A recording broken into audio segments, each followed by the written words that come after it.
Hello and welcome to Bristol Sport TV from Ashton Gates Sports Bar.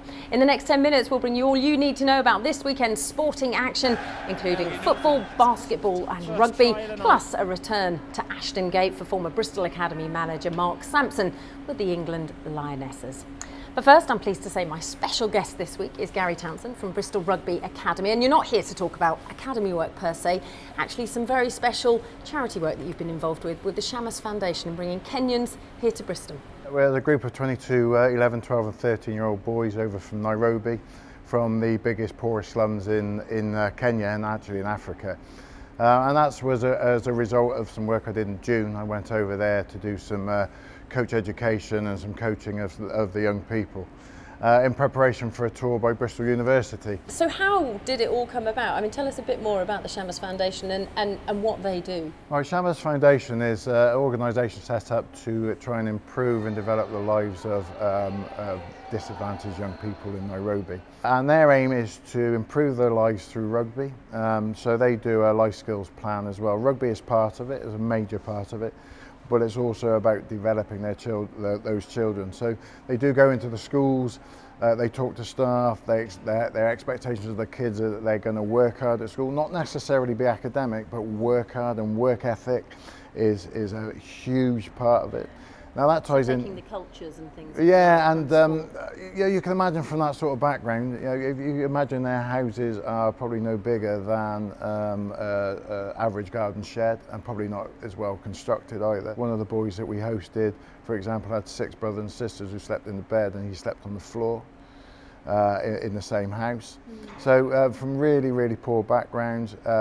The culture in Kenya is not one of volunteering. So they're trying to change that culture a little bit by showing them, and part of the tour to Bristol was about showing them that you can be giving, you can give of your time, effort and energies to help other people. How did they acclimatise? Because slightly different to the Kenyan climate Yeah, here well, last week anyway. Yeah, I met them in Bath on the Thursday I arrived, and they were all in their coats and hats and gloves, and it was a mild 15 degrees on that day. So knowing that the minus temperatures were coming on the weekend, I was a little bit concerned, but they seemed to adapt to it.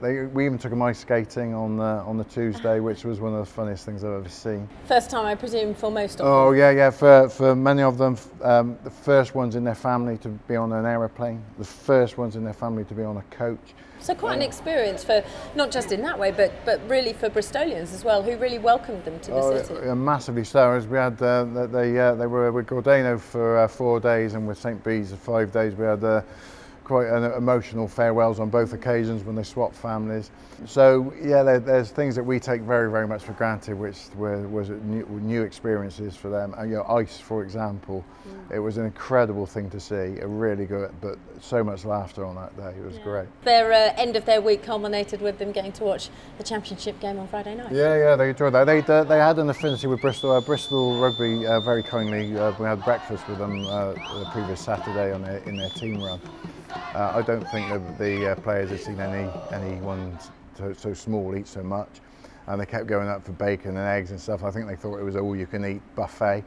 But the players were magnificent. They were really, really good. We did some shirt presentations, and they lifted one of the boys up in the line out and sat net with them and talked with them, and it was great. And then the culmination of the tour was to go and watch Bristol play and beat London Scottish on Friday. And the guys went on the pitch and did a dance and a song, and Bristol featured quite highly in that as well. So yeah, it was just a fantastic experience, a fantastic week, and a great way to end the tour. Yeah, it certainly was. Well, thanks very much for coming in, Gary. I'm sure we'll welcome them back by the sounds of it. And that brings us seamlessly on to a reflection onto that championship game as Bristol Rugby returned to winning ways. 4 tries in all against London Scottish, with 2 from fans' favourite Mitch Eadie. The largest crowd at Ashton Gate this season were treated to a bonus point victory as Bristol cemented themselves at the top of the championship table. In front of the Sky Sports cameras, the home side controlled the first half convincingly, with Mitch Eadie scoring in the first 30 minutes of being back on the pitch following his ban. The game opened up during the second half, allowing Scottish to bring the score to within 3 points. A try from Jack Lamb, his 4th in 2 games, Jack Wallace and a second from Eadie, aided by a deft kick from Adrian Jarvis, sealed the result at 37-13. Edie spoke following the game of how happy he is to be back playing. Yeah, it was frustrating, obviously, sitting on the sideline for 6 weeks watching the game, watching the boys play. But I'm it's really good to be back, and it's good that we got a bonus point win at Scottish. Bristol's United side visited Twickenham on Monday night following a successful start to their A-League campaign. Tries from George Watkins, Elias Caven and Max Crumpton unfortunately were not enough to keep this winning run going, and the visitors left somewhat unjustly without even a losing bonus point for their efforts. With an away trip in the Championship to Moseley looming this weekend, the focus will be on maintaining that winning mentality in the league and successful progression over the last few weeks.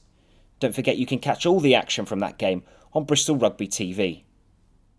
So Billsley coming on Saturday for Bristol Rugby as they look to maintain their place at the top of the table going into Christmas. Well, this weekend City take on Blackburn at home, unbeaten under their new manager Paul Lambert. They currently sit 5 points above Steve Cottrell's side. I think that they're a good team.